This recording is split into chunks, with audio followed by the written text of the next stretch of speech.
It's Saturday, the 8th of August 2020. Predictive Discovery announced some new drill results yesterday morning. They were pretty decent. I thought, in particular, there was a nice higher grade number to get sort of the market a little bit excited. The stock didn't trade that well to close the day. I'll talk about that in a second. But this 26 meters at 17.5 was the result I'm talking about.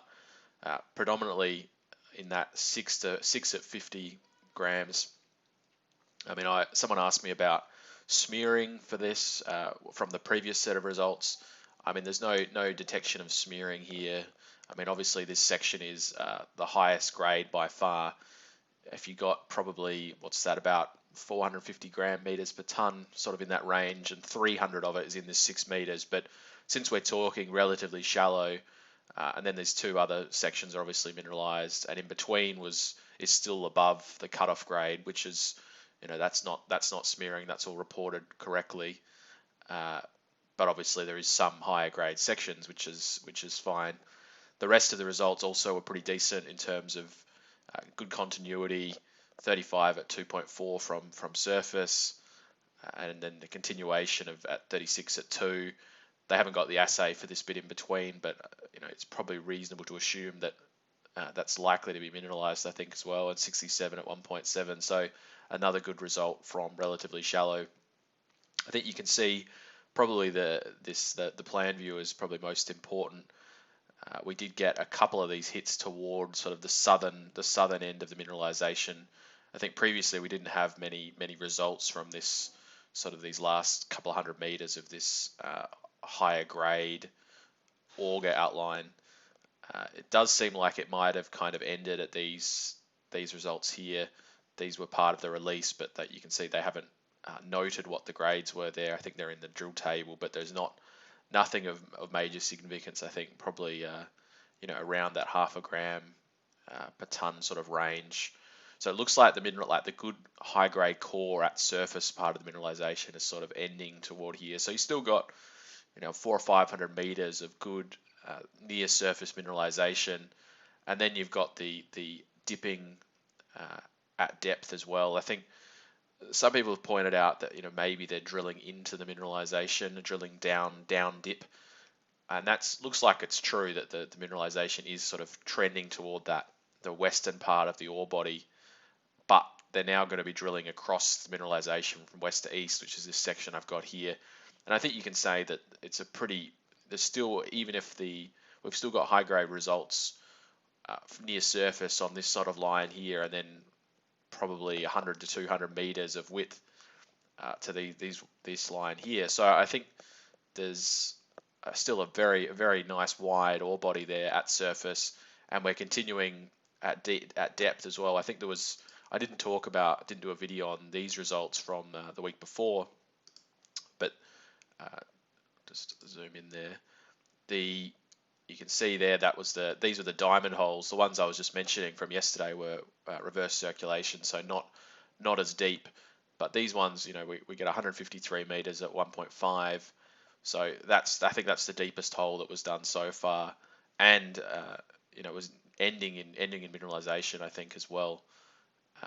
So that's all pretty positive sort of stuff, or very close to entering in mineralization. So there's no indication that we found the depth extent of the mineralization. So I'm still pretty positive on the stock. I actually bought a few more yesterday at this. That was another thing I'm going to talk about in a second. I bought toward the end of the day at sort of 8.8. It is seeing quite a bit of selling pressure at this 9 cent range, struggling to break out above there. The last couple of drill results, the one from the week before, same thing happened. I don't know, if people are if there's a few, there's a lot of people obviously sitting on extremely good profits. We had I think almost 500 million shares traded on that massive up day. I think this might be potentially might just be the ASX platform, but the Chi-X as well. I think there was 500 million shares traded on that day. So there's obviously people probably willing to take money off the table, or maybe just drip feeding their sell orders into this, and probably fairly significant volumes. We did have the capital raising at 5 cents as well. Stock's trading about a $70 million market cap, which doesn't seem all that expensive relative to some of the other plays going around. So I still think it's a relatively good speculation. They're still working out how to, where the good high grade parts of the ore body are. There's clearly potential in this area as well. Did have that, I think it was Bangkang Creek nearby as well, had some reasonable results. One thing that I just discovered actually, and I might try and just trying to find that district map if I can here. Yeah, so this district map, if my scrolling stops, quite interesting. So I've talked about before, I think when I first came into this stock, I saw this Carusa deposit, and one thing I like to do when I enter a new stock and I don't know much about it, just do a brief bit of research on surrounding deposits and potential for scale and acquisitions and these sort of things. And I just reading up again about this Carusa. As I said, I think I mentioned it when I first discussed the stock. I found out that just recently it's been acquired by Hummingbird Resources, which is a small producer on the London Stock Exchange, and they've just bought this deposit. You can see here these are some of the metrics about Carusa. I think this Carusa deposit has been around for many years, being drilled sort of in the early 2010s kind of thing, even further back than that, but never quite got to a full scale. But talking about sort of a 100,000 ounce project, had a mineral resource of 1.2 million ounces there. I thought the grade was a little bit lower than that, but in any case, it's been acquired by Hummingbird, who's seemingly a up and coming sort of lower junior mid-tier kind of stock. I think Hummingbird's on a market cap of about 250 million Australian dollars, roughly in that sort of order. So it's sort of a developer. I think they're producing now. I don't know too much about them, but I've heard the name mentioned a few times in the past. They got another project in West Africa, which I think they're producing from. But I thought this was interesting that Hummingbirds acquired this in June, this Carusa, which is this was after I first read about Carusa. And this, you can see here the proximity of these deposits. I think what's that? It's probably in the order of sort of less than 50 kilometers, I think, to that Carusa deposit. So it's quite important, I think, when another company of relative significance, there's no one else really in this immediate area. I think the Seguri is a big, I can't remember who runs that, if it's Anglo Gold or one of the other large African producers. But I thought it was interesting that Hummingbirds come in and bought this Carusa deposit.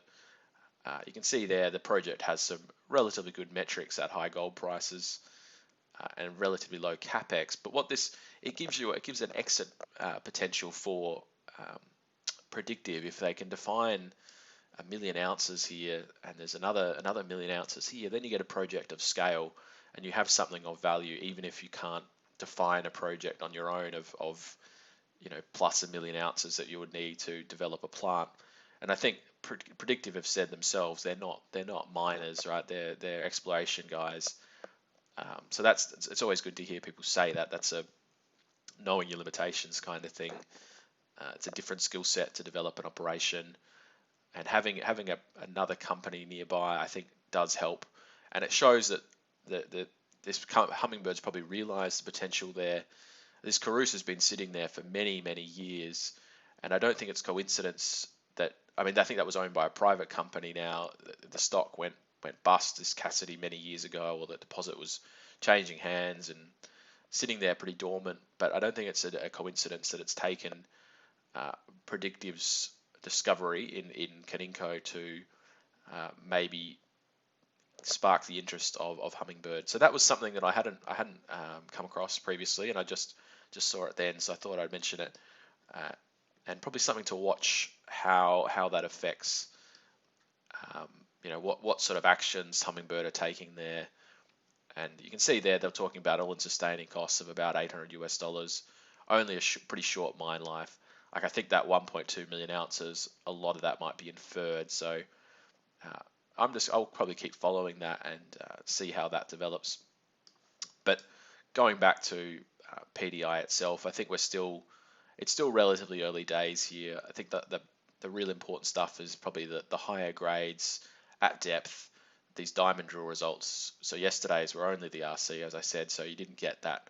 We've sort of extended down here, but now we can start potentially doing some diamond results down near these high grade sections here. This 6 at 50s. If we test the diamond, test the depth extent there, and see what you can get, as well as these sort of ones here. So that's still early days.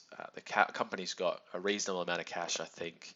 Probably got enough for another 6 months worth of drilling at least, and it seems like they're pretty methodical and know what they're doing. But it's like I said, it's early days. So and then some of these surrounding permits as well, whether there's some potential there too. So that's probably enough on PDI. As I said, it didn't get a run on. It sold down all day, which has been the theme for the last couple of drill results. As I said, I think there's probably just a bit of selling pressure there. People sitting on reasonable profits. 70 million market caps, not expensive for what they've discovered so far. And I think that 70 million isn't building in any potential for the real exciting exploration results that look quite possible at depth and in the surrounding area. So I'll keep following PDI and looking at each drill result and see how it goes over the next couple of months. Thanks very much.